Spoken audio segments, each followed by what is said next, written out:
Selamat bertemu dalam forum pembelajaran bahasa Indonesia. Semoga kalian selalu sehat dan bersemangat dalam menjalani kegiatan belajar dari rumah atau BDR. Pada pembelajaran kali ini, kita akan belajar tentang menyusun kerangka, mengembangkan, dan menyunting teks deskripsi yang merupakan materi pelajaran bahasa Indonesia pada jenjang SMP kelas 7 semester ganjil. Adapun tujuan pembelajaran atau hal yang diharapkan dapat kalian lakukan selama dan setelah mengikuti kegiatan pembelajaran adalah: pertama, menyusun kerangka teks deskripsi. Kedua, mengembangkan kerangka menjadi teks deskripsi. Dan yang ketiga, menyunting teks deskripsi. Baiklah, mari kita ikuti pembahasan selengkapnya. Menyusun kerangka teks deskripsi. Adakah yang sudah tahu apakah yang dimaksud dengan kerangka teks deskripsi? Baiklah, pada pembelajaran sebelumnya kita pernah belajar membuat peta konsep. Nah, sebetulnya peta konsep atau pemetaan isi teks deskripsi memiliki kesamaan dengan kerangka teks deskripsi. Sedikit perbedaannya adalah peta konsep itu ada setelah teks dibuat, sedangkan kerangka teks ada sebelum teks dibuat. Maksudnya, peta konsep itu kita tuliskan berdasarkan isi dari sebuah teks deskripsi yang telah ada.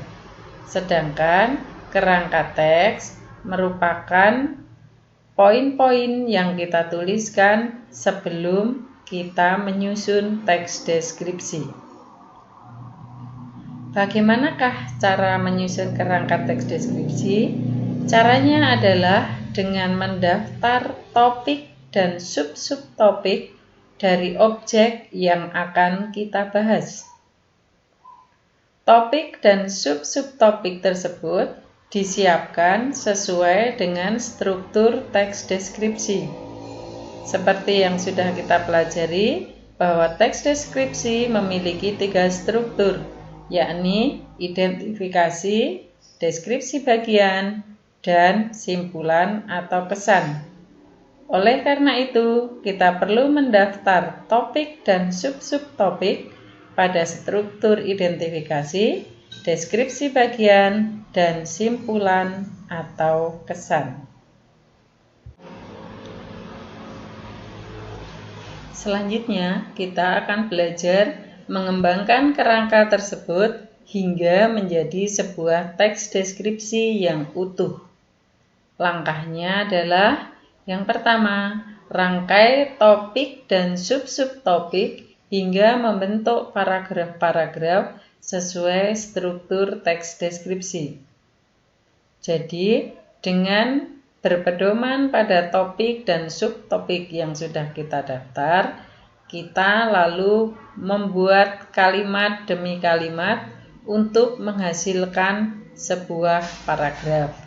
Nah, jumlah paragrafnya tentunya disesuaikan dengan daftar topik yang kita siapkan, serta disesuaikan dengan struktur teks deskripsi.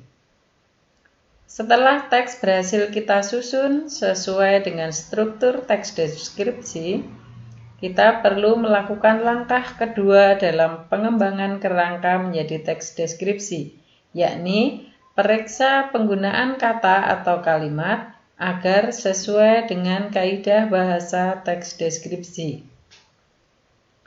Pada langkah kedua ini, mungkin saja kita perlu mengganti atau menambahkan kata atau kalimat pada teks yang sudah kita tuliskan. Tujuannya agar kita dapat memasukkan kata dan kalimat yang merupakan kaidah bahasa dalam teks deskripsi. Dengan demikian, teks yang kita susun akan memiliki ciri bahasa seperti halnya ciri yang berlaku dalam teks deskripsi. Selanjutnya, langkah yang ketiga adalah membaca ulang keseluruhan teks. Tujuannya untuk memastikan ketepatan struktur maupun kaidah bahasa yang kita gunakan dalam teks deskripsi. Tidak terlalu sulit, bukan? Nah, sekarang kita sampai pada kegiatan menyunting teks deskripsi. Apakah yang dimaksud dengan menyunting? Menyunting artinya menyiapkan naskah agar siap cetak atau siap terbit.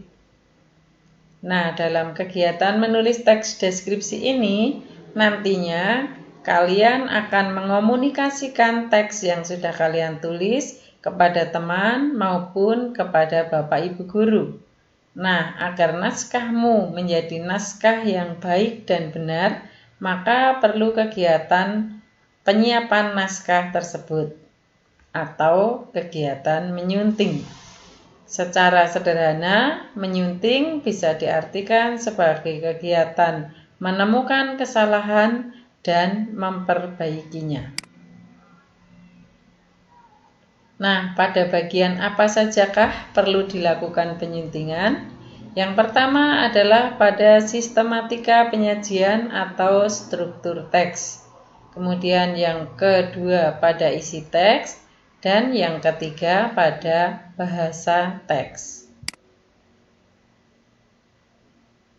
Bagaimanakah cara menyunting ketiga bagian tersebut? Yang pertama, cara menyunting sistematika penyajian. Caranya adalah perhatikan ketepatan atau kelengkapan struktur teks. Memperhatikan ketepatan struktur, artinya kita perlu memeriksa kembali apakah paragraf tersebut atau paragraf yang kita hasilkan sudah sesuai dengan jenis strukturnya. Atau mungkin juga kita perlu mencermati apakah teks kita sudah memiliki struktur yang lengkap ataukah belum. Kemudian cara penyuntingan pada bagian isi teks. Caranya adalah cermati apakah isi teks sudah mendeskripsikan objek, tempat, orang, benda, atau keadaan sesuai dengan strukturnya. Nah, jika isi teks belum mendeskripsikan sesuai strukturnya, maka kita perlu memperbaikinya kembali. Yang ketiga, cara penyuntingan pada bagian bahasa atau aspek bahasa adalah dengan memeriksa ketepatan penggunaan bahasa dalam teks. Unsur apa sajakah yang perlu kita sunting pada aspek bahasa teks?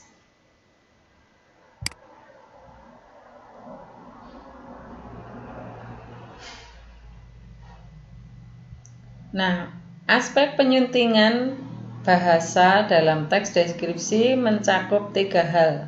Yang pertama adalah ejaan. Ejaan ini dimaknai sebagai kaidah cara menggambarkan bunyi-bunyi, kata, kalimat, dan sebagainya dalam bentuk tulisan, huruf-huruf, serta penggunaan tanda baca. Oleh karena itu, penyuntingan ejaan mencakup 3 hal. Yang pertama, kita akan memeriksa kembali pemakaian huruf. Nah, kita perlu memperhatikan kapankah kita harus menggunakan huruf kapital dan huruf kecil. Kemudian yang kedua, penulisan kata. Kita perlu memperhatikan apakah kita sudah menuliskan kata-kata baku dengan benar, kata serapan, serta kita perlu memperhatikan juga pemakaian tanda baca, misalnya tanda titik, tanda seru, tanda tanya, tanda koma, dan tanda titik 2. Ini merupakan aspek penyuntingan dari segi ejaan. Selanjutnya, kita juga perlu memperhatikan pilihan kata atau diksi. Tujuan pemilihan kata dalam menulis teks deskripsi antara lain Yang pertama, untuk mengkonkretkan objek. Nah, untuk keperluan ini kita perlu memilih atau menggunakan kata-kata khusus agar objek menjadi lebih jelas atau konkret. Kemudian yang kedua, tujuan pemilihan kata dalam teks deskripsi adalah menguraikan detail atau bagian objek. Dalam hal ini, kita dapat menggunakan kalimat perincian, kata serapan panca indera, kata depan, dan lain-lain. Kemudian, pemilihan kata juga bertujuan untuk mengungkapkan kesan. Nah, dalam hal ini, misalnya kita bisa memilih kalimat yang bermajas. Aspek yang ketiga dalam penyuntingan bahasa teks deskripsi adalah struktur kalimat.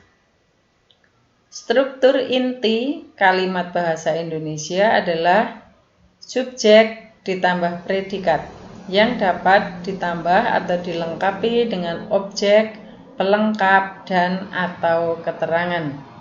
Oleh karena itu, jika dituliskan rumusnya, struktur kalimat bahasa Indonesia itu memiliki rumus S, P, plus fakultatif, objek, pelengkap, atau keterangan.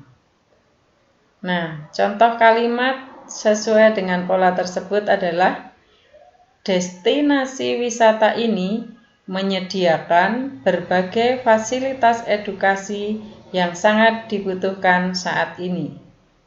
Destinasi wisata ini subjek menyediakan predikat berbagai fasilitas edukasi objek yang sangat dibutuhkan pelengkap saat ini keterangan.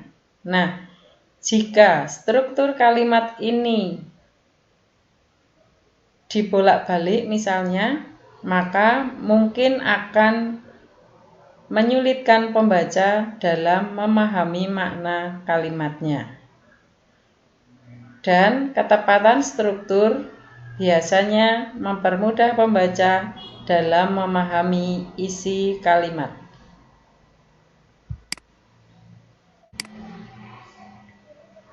Selanjutnya, marilah kita lihat sebuah contoh kerangka teks deskripsi. Seperti yang telah diungkapkan di awal, bahwa kerangka teks deskripsi disusun berdasarkan struktur teks deskripsi. Oleh karena itu, pada kerangka teks deskripsi ini terbagi atas kerangka pada struktur identifikasi, deskripsi bagian, dan simpulan atau kesan. Pada struktur identifikasi, misalkan dapat dituliskan topik dan subtopik sebagai berikut. Nama objek atau tempat, Pantai Glagah Indah. Letak, Kapanewon, Kabupaten, Provinsi. Ikon Pantai Glagah, pemecah ombak. Selanjutnya, pada struktur deskripsi bagian terdapat topik dan subtopik, spot foto, tempat aman, fasilitas, wisata laguna, berperahu, laguna yang tenang, wisata belanja, produk lokal, kebutuhan pokok, kerajinan tangan, mainan, dan busana. Selanjutnya, pada struktur simpulan atau kesan dapat dituliskan dua topik, menyenangkan dan pantai yang indah.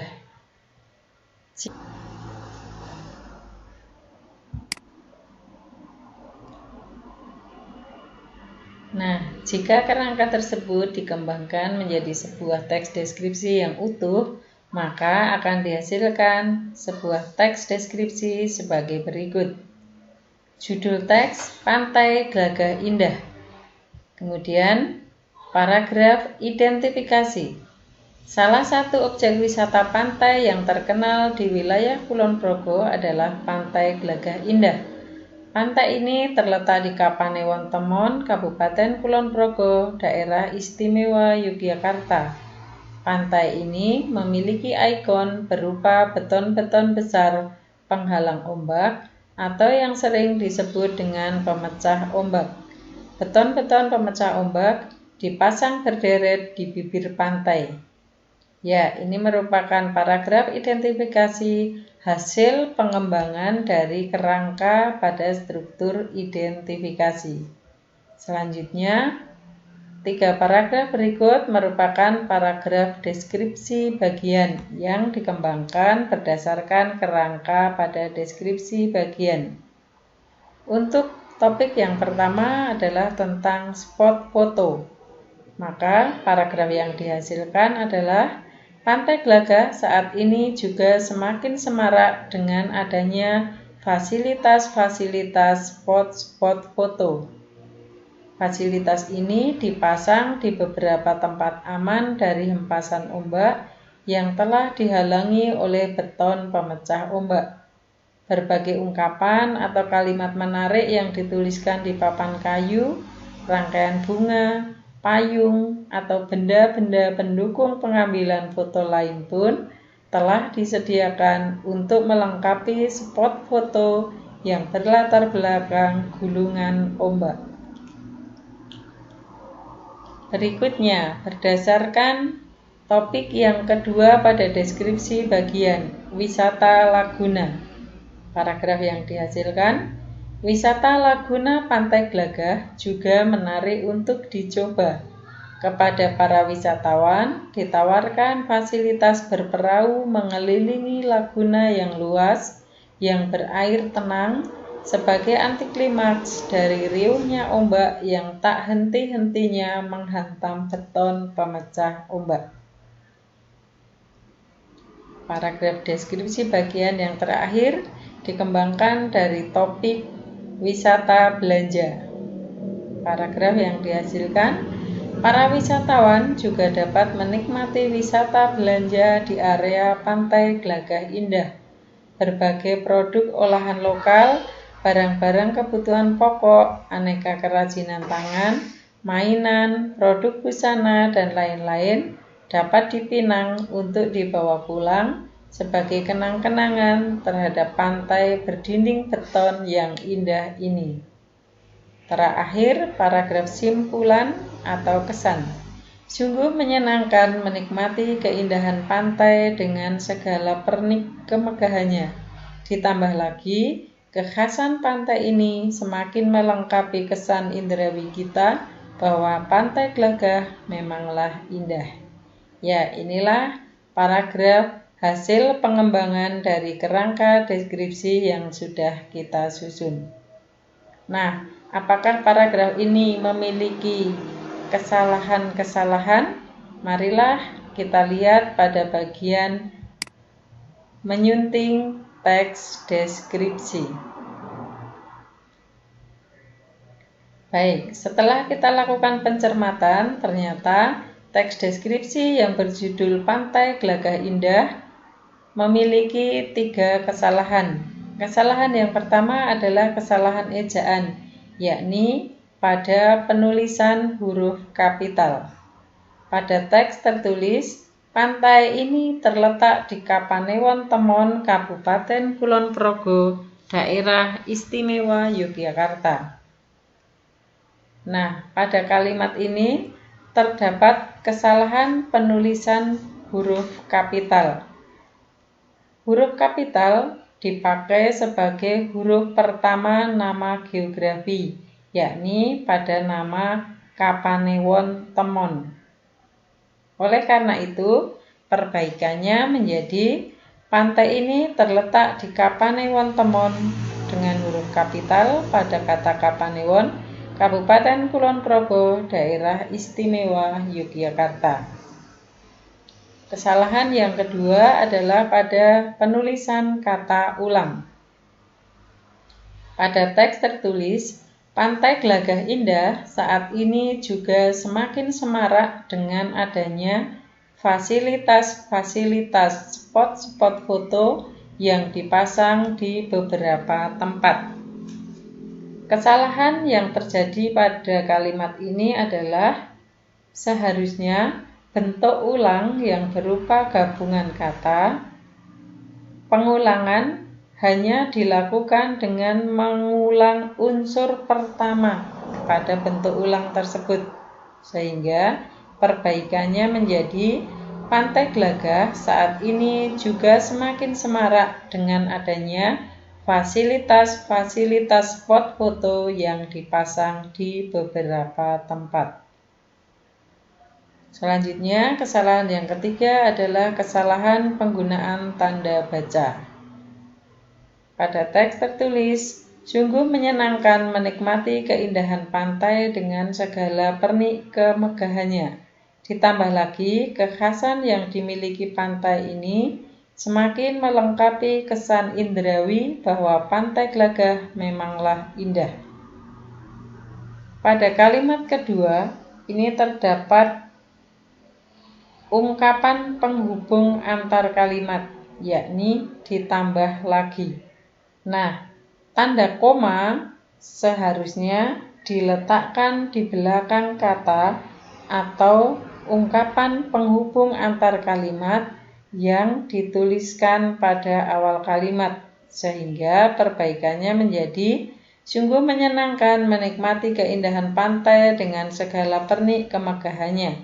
Ditambah lagi, koma, kekhasan yang dimiliki pantai ini semakin melengkapi kesan indrawi kita bahwa Pantai Glagah memanglah indah. Ya, 3 hal ini merupakan hal yang harus disunting atau diperbaiki pada teks deskripsi Pantai Glagah Indah. Baiklah, dengan demikian pembahasan pada hari ini kita cukupkan. Kita sudah belajar mengenai cara menyusun kerangka teks, mengembangkan kerangka menjadi teks deskripsi, dan menyunting teks deskripsi. Semoga pembahasan pada hari ini dapat kalian pahami dengan baik, dan kita akan melanjutkan pembahasan atau pembelajaran dengan kegiatan menyusun teks deskripsi pada pertemuan yang akan datang. Cukup sekian, selamat belajar. Semoga semuanya sukses dan sehat. Terima kasih.